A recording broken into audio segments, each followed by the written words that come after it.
Taking to Twitter this morning, Delhi Chief Minister Arvind Kejriwal appealed to Prime Minister Narendra Modi to put a stop to international flights as a new strain of COVID-19 with a concerning number of mutations is reportedly spreading fast.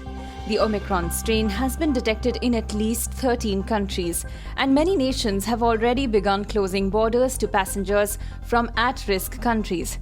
Arvind Kejriwal today tweeted in Hindi, "Several countries have restricted flights from Omicron-affected nations. Why are we delaying? Israel and Japan have announced massive travel restrictions to check the spread of the new variant.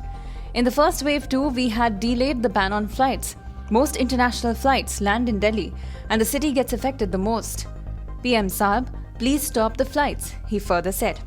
Kejriwal also addressed a letter to the Prime Minister over the weekend asking for immediate ban on flights. He wrote that any delay could be very harmful. The Uddhav Thackeray government in Maharashtra has also decided to request the central government to suspend flights from the 13 countries where the new variant has been found. NDTV reports that the Maharashtra Chief Minister is expected to speak to the Prime Minister to enforce stricter guidelines for international passengers.